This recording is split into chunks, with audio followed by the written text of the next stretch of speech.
जयशंकर प्रसाद जी की कहानी प्रसाद। कथावाचक निर्मल मिश्र।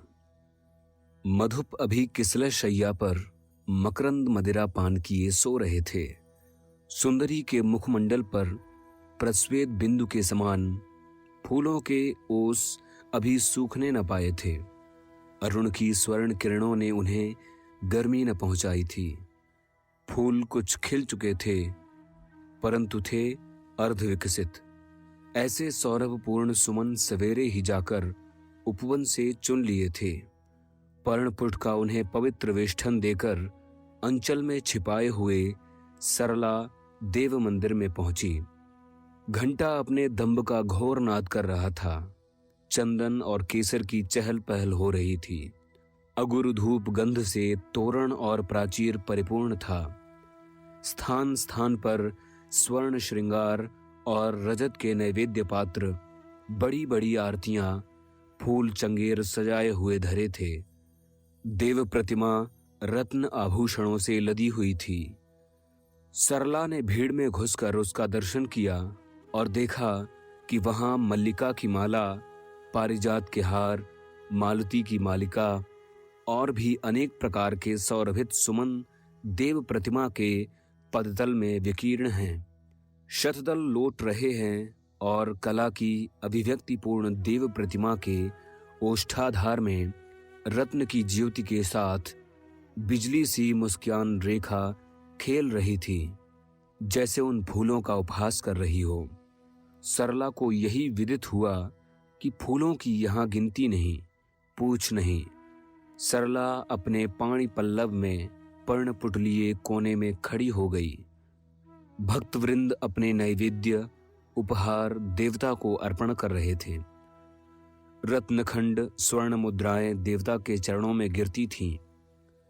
पुजारी भक्तों को फल फूलों का प्रसाद देते थे। वे प्रसन्न होकर जाते थे। सरला से न रहा गया। उसने अपने अर्ध विकसित फूलों का पर्णपुट खोला भी नहीं। बड़ी लज्जा से, जिसमें कोई देखे नहीं, ज्यों का त्यों फेंक दिया। परंतु वह गिरा ठीक देवता के चरणों पर। पुजारी ने सबकी आंख बचाकर रख लिया। सरला फिर कोने में जाकर खड़ी हो गई। देर तक दर्शकों का आना, दर्शन करना, घंटे का बजाना, फूलों का रौंद, चंदन केसर की कीच और रत्न स्वर्ण की क्रीड़ा होती रही। सरला चुपचाप खड़ी देखती रही। शयन आरती का समय हुआ। दर्शक बाहर हो गए। रत्न जटित स्वर्ण आरती लेकर पुजारी ने आरती आरंभ करने के पहले देव प्रतिमा के पास के फूल हटाए, रत्न आभूषण उतारे, उपहार के स्वर्ण रत्न बटोरे। मूर्ति नग्न और विरल श्रृंगार थी। अकस्मात पुजारी का ध्यान उस पर्णपुट की ओर गया। उसने खोलकर उन थोड़े से अर्धविकसित कुसुमों को, जो अवहेलना से सूखा ही चाहते थे, भगवान के नग्न शरीर पर यथावकाश सजा दिया। कई जन्म का अतिरिक्त शिल्पी ही जैसे पुजारी होकर आया है, मूर्ति की पूर्णता का उद्योग कर रहा है। शिल्पी की शेष कला की पूर्ति हो गई। पुजारी विशेष भावापन्न होकर आरती करने लगा। सरला को देखकर भी किसी ने न देखा, न पूछा कि तुम इस समय मंदिर में क्यों हो। आरती हो रही थी, बाहर का घंटा बज रहा था। सरला मन में सोच रही थी, मैं 2-4 फूल पत्ते ही लेकर आई, परंतु चढ़ाने का, अर्पण करने का हृदय में गौरव था। दान की सोभी किसे, भगवान को।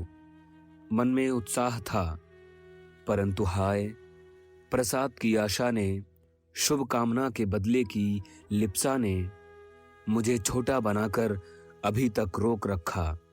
सब दर्शक चले गए। मैं खड़ी हूं किस लिए? अपने उन्हीं अर्पण किए हुए 2-4 फूल लौटा लेने के लिए तो चलूं? अकस्मात आरती बंद हुई। सरला ने जाने के लिए आशा का उत्सर्ग करके एक बार देव प्रतिमा की ओर देखा कि उसके फूल भगवान के अंग पर सुशोभित हैं। वह ठिठक गई। पुजारी ने सहसा घूम कर देखा और कहा, अरे तुम अभी यहीं हो? तुम्हें प्रसाद नहीं मिला? लो। जान में या अनजान में पुजारी ने भगवान की एकावली सरला के नत गले में डाल दी। प्रतिमा प्रसन्न होकर हंस पड़ी। जयशंकर प्रसाद जी की कहानी प्रसाद। कथावाचक निर्मल मिश्र।